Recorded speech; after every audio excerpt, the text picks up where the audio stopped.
وحده والصلاة والسلام على من لا نبي بعد أما بعد وقد قال الله تبارك وتعالى في كلامه المجيد والفرقان الحميد أعوذ بالله من الشيطان الرجيم بسم الله الرحمن الرحيم وذكر فإن الذكرى تنفع المؤمنين صدق الله العظيم وقال النبي صلى الله عليه وسلم خيركم من تعلم القرآن وعلمه أو كما قال عليه الصلاة والتسليم. ہم سب کے محسن و مربی بلکہ یہ کہا جائے مرشد و مربی حضرت مولانا اشتیاق صاحب العالمی مدد اللہ العالی، جملہ علماء کرام، معلمین و معلمات اور طالبات، السلام علیکم ورحمۃ اللہ وبرکاتہ. حضرت مولانا مہتاب صاحب قاسمی ایک جوان سال عالم الدین ہے. گزشتہ 3-4 سال پہلے ان کی حاضری بمبئی میں ہمارا ادارہ جامعۃ الابرار ہے وہاں ہوئی، اور بہت قریب سے اس ادارے کے تعلق سے تبادلہ خیال کرنے کا موقع ملا، اور انہوں نے مجھے دعوت بھی دی، لیکن یہ عجیب اتفاق ہے کہ تاخیر ہوتی رہی. ممبئی سے آنا ہوتا ہے چند دنوں کے لیے اور پھر واپسی ہو جاتی ہے. پہلا اتفاق ہے کہ پورا چلہ ہم اس ہفتے میں لگا رہے ہیں. 30 دن پورے ہو گئے، انشاءاللہ 10 دن اور قیام رہے گا. ادارے کو دیکھ کر، یہاں کے نظام کو دیکھ کر، طالبات کو دیکھ کر اور آپ سب کی حاضری کو دیکھ کر قلبی مسرت ہوئی. اللہ تعالیٰ آپ حضرات کی حاضری سے اس ادارے کو دین دگنی رات چگنی ترقی عطا فرمائے. ادارہ تعلیمی اعتبار سے یقیناً ترقی پذیر ہے، چونکہ ہدایہ اولین کا آغاز ہوا ہے. ماشاءاللہ تعلیمی اعتبار سے یہ ادارہ ترقی پذیر ہے، اور ادارے کا اصل مقصد جو ہے تعلیم ہی ہے. تعداد کے اعتبار سے کثرت و قلت کے اعتبار سے، افراد کے اعتبار سے کمی بیشی ہوتی رہتی ہے، لیکن تعلیمی سلسلہ آگے بڑھتا ہی رہتا ہے. تعلیمی نظام ماشاءاللہ آگے بڑھ رہا ہے. ادارہ اولین کا آغاز ہوا، لہذا یہ ادارے کی ترقی کا ایک اہم باب اور زینہ ہے، اور یقیناً یہ ادارہ زینہ بزینہ اپنے آخری منزل کو پہنچے گا، اور وہ وقت بھی آئے گا کہ انشاءاللہ ادارہ علاقے کا ایک ممتاز دینی ادارہ ہوگا. ابھی ہدایہ کے تعلق سے حضرت والا کی گفتگو ہو رہی تھی. میں اتنی گہری باتیں تو نہیں کر سکتا، چند موٹی باتیں اسی کتاب کے حوالے سے عرض کرتا ہوں. اس کتاب کے جو مصنف ہیں ان کی ولادت ہوئی ہے 1135 عیسوی میں. 1135 اور ابھی کتنا چل رہا ہے؟ 1135 عیسوی کا رہا، 2023 چل رہا ہے. پرسوں سال یعنی کئی صدیاں گزر گئی. لیکن کئی صدیاں گزر جانے کے باوجود ان کا تذکرہ بالخیر، ان کی ولادت، ان کی وفات، ان کا گاؤں، ان کے شہر، ان کے قصبات کا تذکرہ ہو رہا ہے. آخر اس حوالے سے ہمیں اور آپ کو غور کرنا ہے کہ انہوں نے یہ کون سا کارنامہ انجام دیا کہ صدیاں گزر جانے کے بعد بھی الحمدللہ ان کا نام زندہ اور تابندہ ہے. ذوق کا ایک شعر ہے کہ رہتا ہے نام قلم سے قیامت تلک اے ذوق، رہتا ہے نام قلم سے قیامت تلک اے ذوق، اولاد سے کیا ہے یہی پشت چار پشت. آدمی اگر پڑھتا ہے اور پڑھ کر آگے بڑھتا ہے، لکھتا ہے اور لکھ کر اپنی نسلوں کے لیے کچھ چھوڑ کر جاتا ہے، تو وہ مر کر بھی امر رہتا ہے، اور دنیا اسے محبتوں کے ساتھ، عقیدتوں کے ساتھ، الفتوں کے ساتھ یاد رکھتی ہے. ہم سب ایک دانش گاہ میں حاضر ہیں. یہ علم کا مرکز ہے، پڑھا اور پڑھایا جاتا ہے. آج ہم سب یہ نیت کر لیں، جس طریقے سے صاحب ہدایہ نے جو علماء احناف کے متأخرین کے سرخیل ہیں، ایک ایسا کارنامہ اپنے پیچھے چھوڑا ہے کہ صدیاں گزر جانے کے بعد لوگ انہیں یاد کرتے ہیں. ہم لوگ بھی پڑھ کر کچھ ایسا کر کے جائیں گے کہ لوگ ہمیں یاد رکھیں. زندگی ایسی جیو کہ دشمنوں کو رشک ہو. زندگی ایسی جیو کہ دشمنوں کو رشک ہو. موت ہو ایسی کہ دنیا دیر تک ماتم کرے. ہم اپنے پیچھے ایسے نقوش چھوڑ کر جائیں, اپنی زندگی کے ایسے کارنامے چھوڑ کے جائیں, لوگ جانے کے بعد بھی ہمیں یاد رکھیں.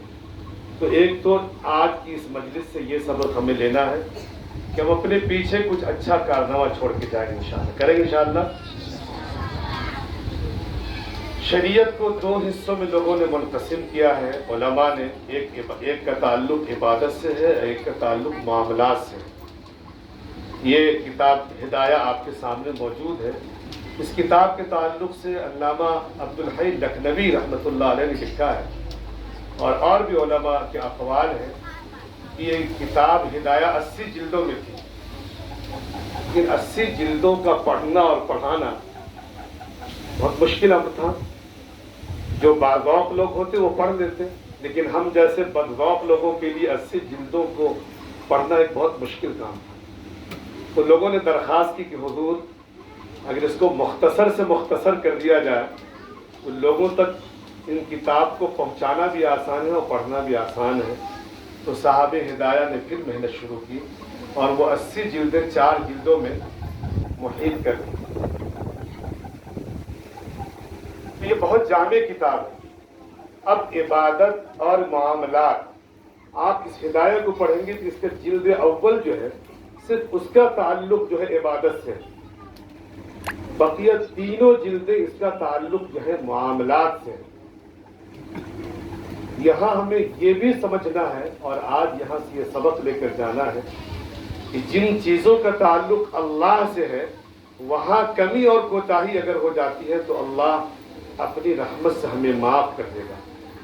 لیکن شریعت میں مطلوب معاملات بھی ہیں اور معاملات کے تعلق سے بڑی سخت پرسش ہوگی اور سخت جو ہے باز پرس ہوگی. اللہ کے حضور معاملات کے تعلق سے حساب دینا پڑے گا.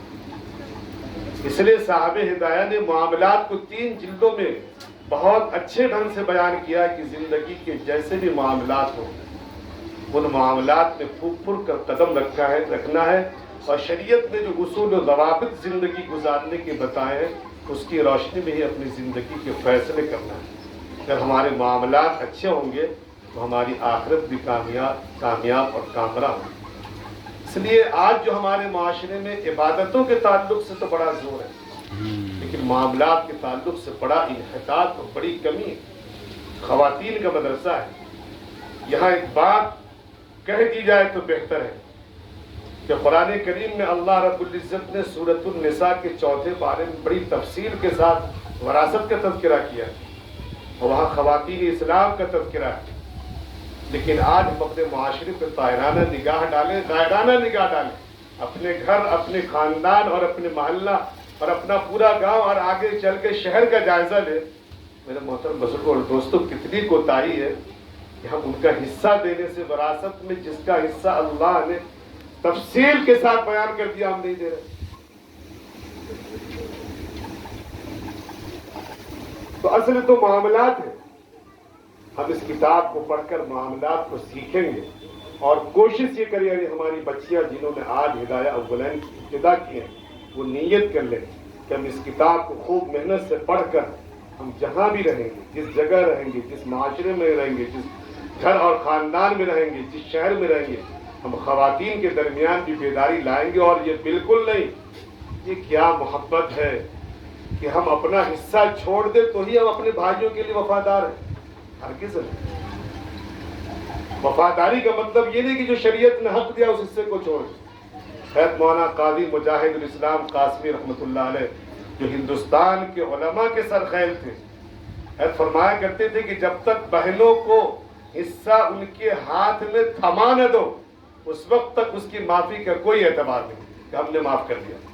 حصہ بانٹ کر پیپر بنا کر اس کے ہاتھ میں دے دو, پھر اگر وہ لوٹا دے تو ٹھیک ہے, بھائی کو لوٹا دیا. ہم لوگ کوششیں کرتے ہیں کہ بہن معاف کر دیں, ہاں یہی بہن کی طرف سے وفاداری کی تلاش اور جستجو ہوتی. یقیناً یہ معاشرے کا بڑا انحطاط ہے, ایک چیلنج ہے. اس چیلنج کو علماء قبول کریں, معلمات قبول کریں, عالمات قبول کریں, اور یہ رواج دے کہ جن کے جو حقوق ہے وہ حقوق ادا کیے جائیں. یہ ہے معاملات, اور شریعت میں یہ ہے مطلوب, اور اس کتاب کے 3 حصے میں یہی چیزیں بیان کی گئی ہیں کہ معاملات کو درست کر لیا جائے. تو ہم اللہ سے اپنا تعلق قائم کرتے ہوئے معاملات کو بھی بہتر سے بہتر بنائیں, تاکہ اللہ کی نظر میں ہم محبوب ہوں. عباس پرس جب ہماری ہو تو بآسانی ہم جو ہے اس منزل کو عبور کر کے جنت میں داخلہ ہمارا نصیب ہو سکے.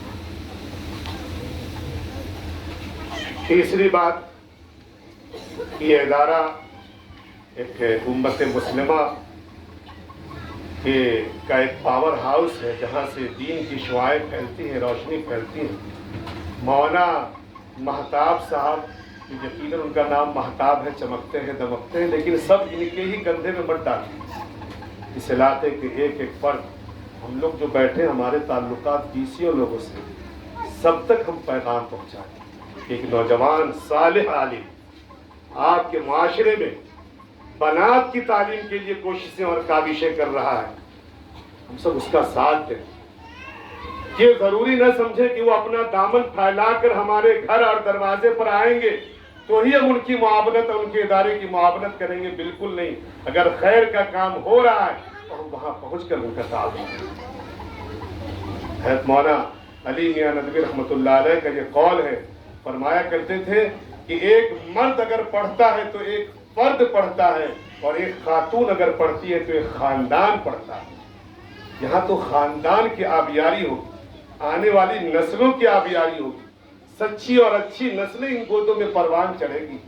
اس کا خیال ہمیں رکھ کر اس ادارے کے دامن دل میں قدم سخنے تعاون خود بھی کرنا ہے, اور ہمیں یہ کوشش کرنی ہے کہ انشاءاللہ جہاں تک ہم اس پیغام کو پہنچا سکیں پہنچا کر ہم ان اداروں کا تعاون کریں گے.